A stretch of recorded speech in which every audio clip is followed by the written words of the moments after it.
Tres, dos. Hello, everybody. Welcome to the 11th Symposium of Architecture, 3000, 4000, 5000, and Education of the Future. And today we are with a special guest, and I'm so pleased to introduce to you Neil Pinder. And Neil is a Homegrown Plus founder, and he will talk about that later on, of course. He's a teacher of product design and architecture, and he's a lot with young people, and he has a huge network. So welcome, Neil. I'm so glad we are together today.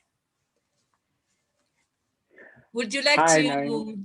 to tell us more about you and introduce yourself? Hi, Noemi. Hello. It's absolutely fantastic to be touching base with you. And hello, everybody from across the world, wherever you are. Good morning, good afternoon, and good day. First of all, I'm going to show you one of my small edited version of my architectural films that enthuses young people from non-traditional and traditional backgrounds to get involved in the creative world. So here we go. And Neil lives in London, I forgot to say. Right, let's take it back to the beginning. Sure. Here we go.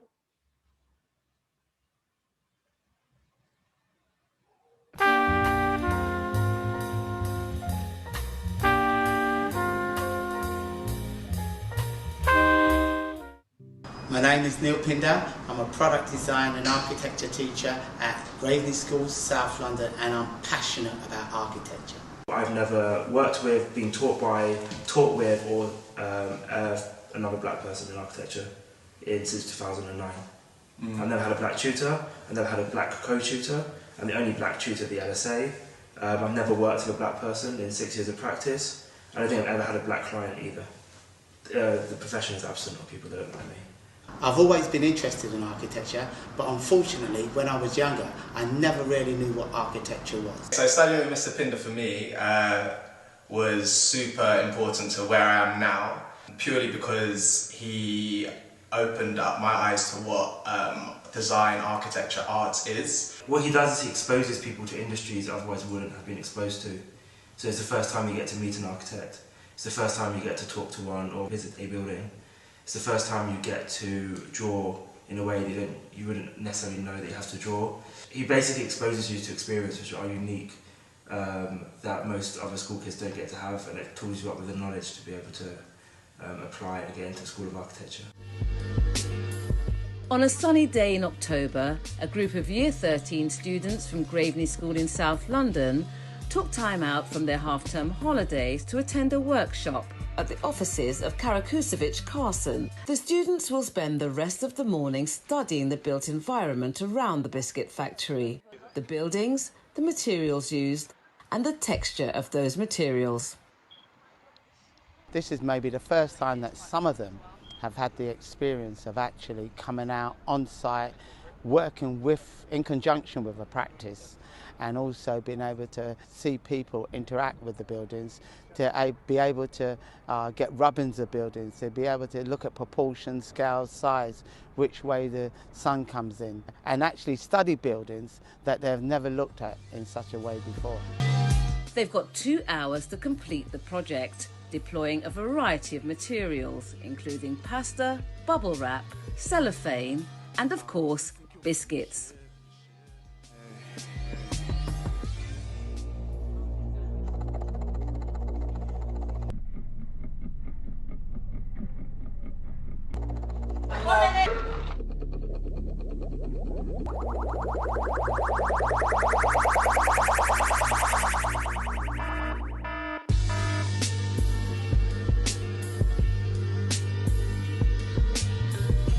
As ever, the proof of the pudding, or should that be biscuit, is in the eating.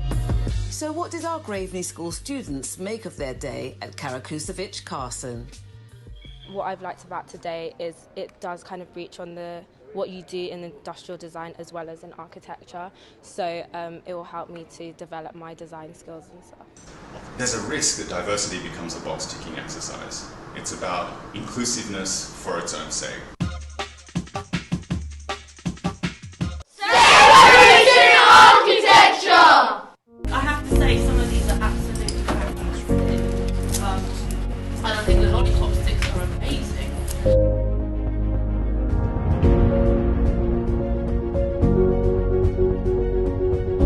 going to walk back to the Royal College. It's about a 10-minute walk if they're free.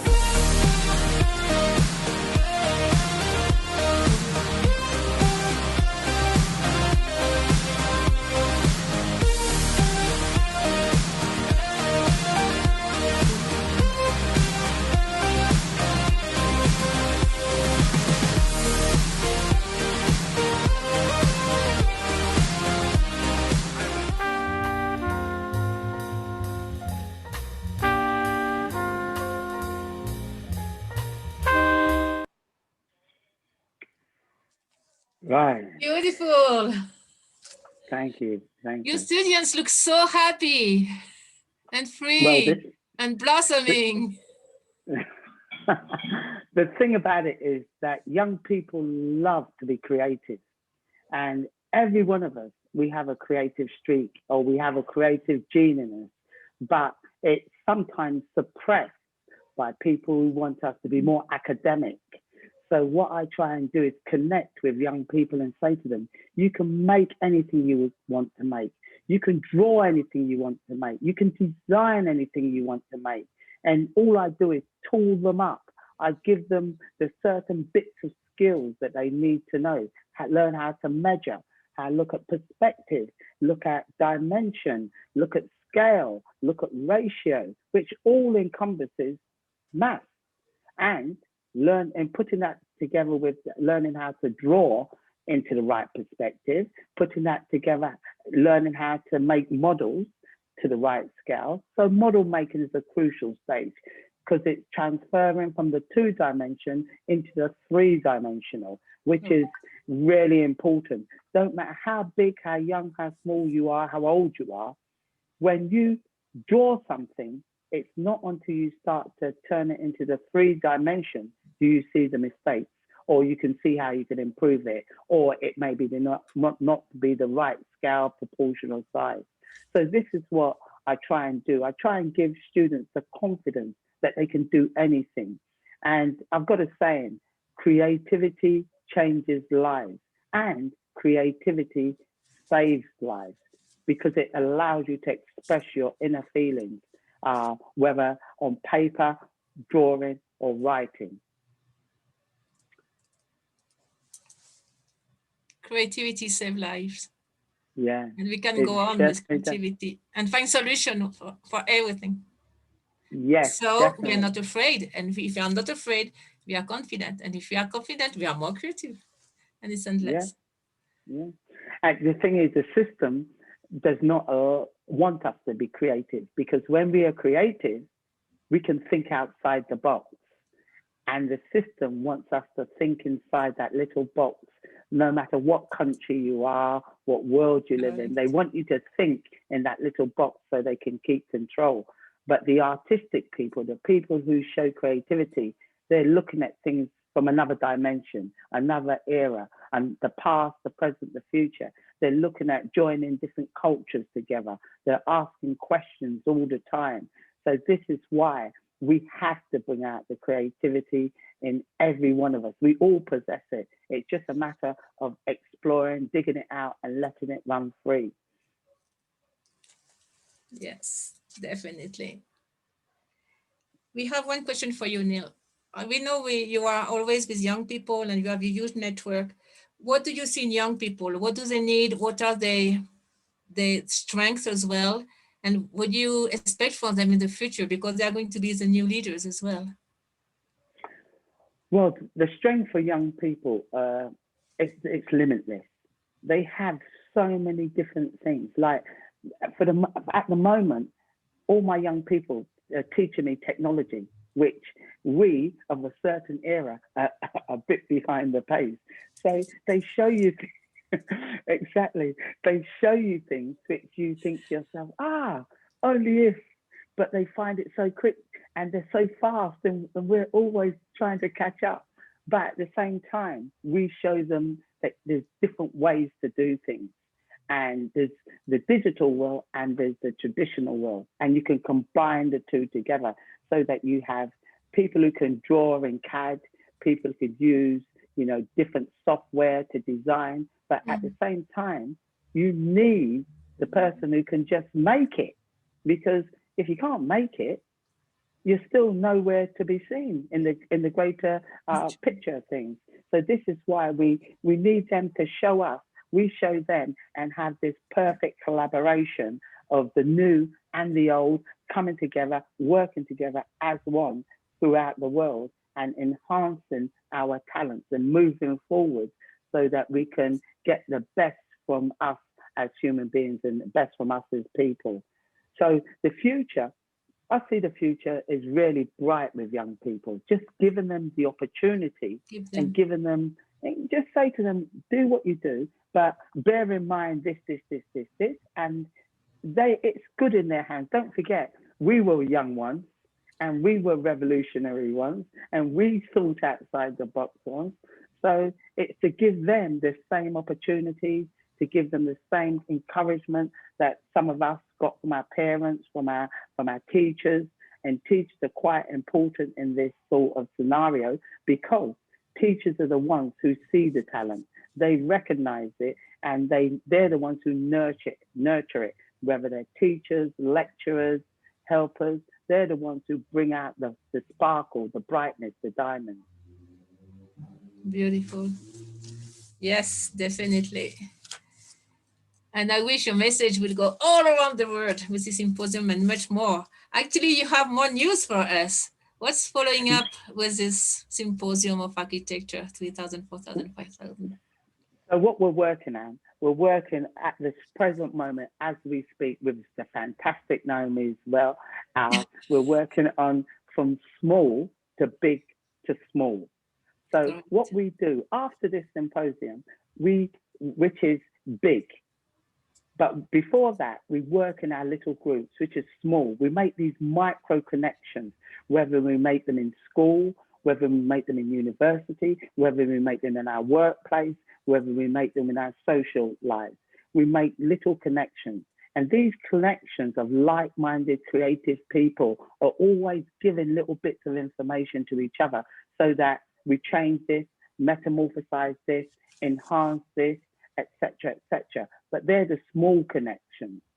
So that's what we work in with every single day of our lives, the micro connections, the small connections. And then when we come on these big connections, these big forums, and this has only been possible because of the last year, because of the pandemic, because of Black Lives Matter, it has enabled us to press the stop button and say, what we was doing before, we wasn't connecting really to people who had the same affinity, the same creativity as us. So what we've done now is I've connected to you, and I wouldn't have connected to you most probably like this if we was in the last part of the century, you see. We wouldn't have connected. So now that we're connecting, we've gone big. And what we have to do now we've gone big, we have to learn from each other. We have to stay connected to the mainframe. So what we're also creating is parallel learning collaboration and parallel working collaboration.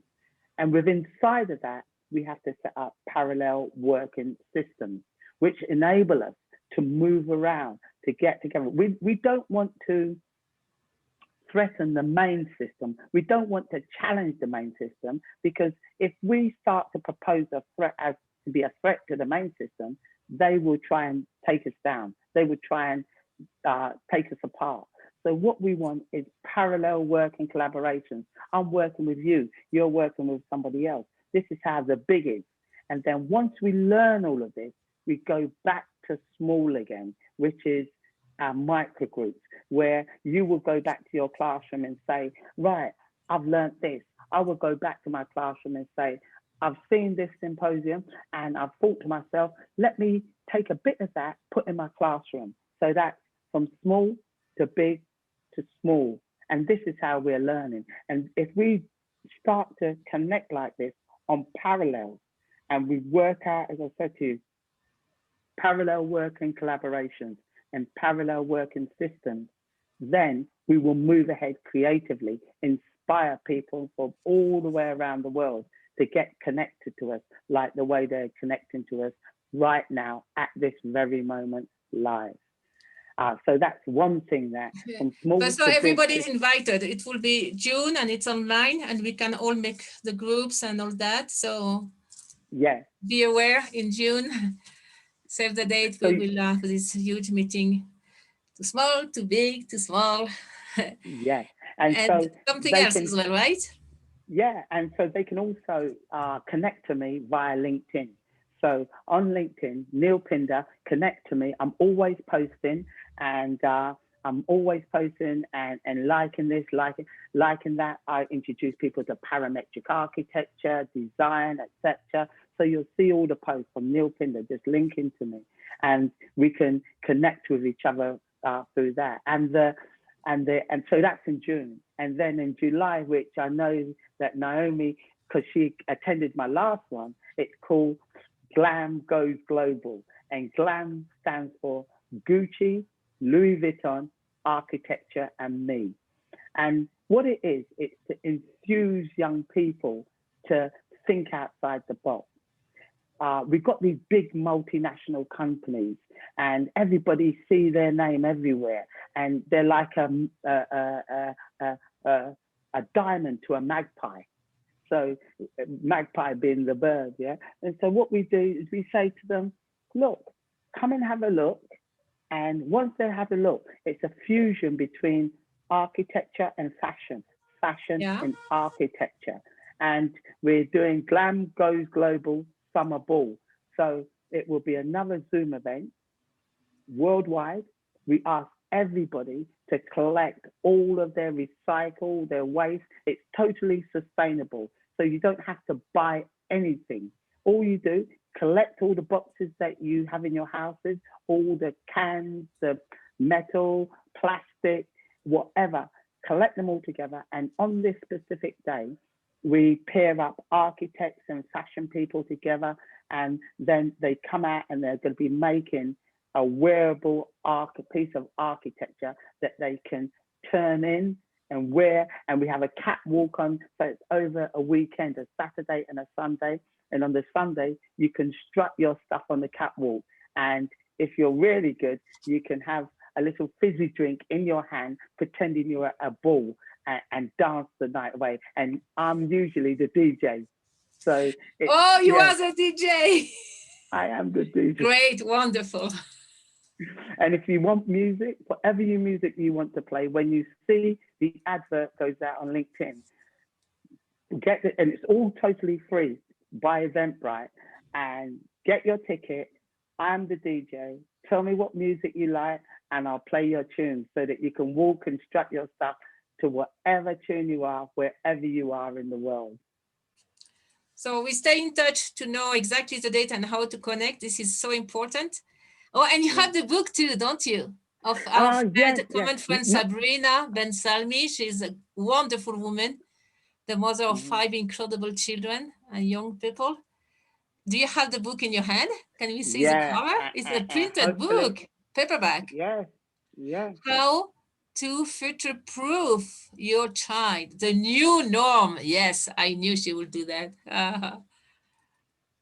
Yeah, you see it? Yeah. So you just got Great. it. It's just brand new. Yeah, it's brand new. Just literally, it came into me through the post about an hour ago. Wow! Congratulations, dear Sabrina. And so, and I've got a page. I've got one page in there. So if you care to, see it, but Sabrina is absolutely amazing.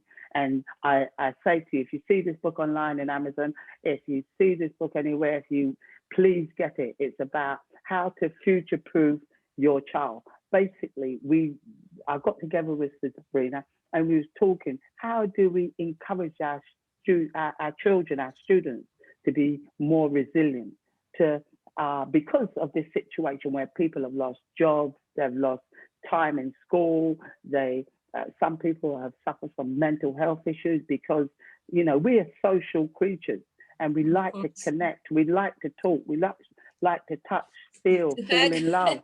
Yeah. And we like cuddles. Yeah. And so during this pandemic, we haven't been doing what we do best as human beings, love each other, care for each other, hug each other. So all of this comes into play. But when we got young people, we've got to realize that we've got to give them certain, as I said, systems and mechanisms so that they succeed, so that they feel that they're valued. And that's what we have to do. And that's what architecture does, basically. Good architecture makes you feel wanted. It makes you feel valued. You walk into a place and you go, wow, you love it. And this is what that is what I try to teach my young people, is when you're designing, design with a wow in mind, because the wow makes everybody smile. The wow. Thank you so much. Time flew completely. Yeah. Thank you so much, so much, so much. We do keep in touch. We have a lot of follow-up after the symposium with you, and thanks to you. And we do keep in touch. Take care. Thank you very much. Take care. Bye-bye, everybody. Bye. Bye-bye.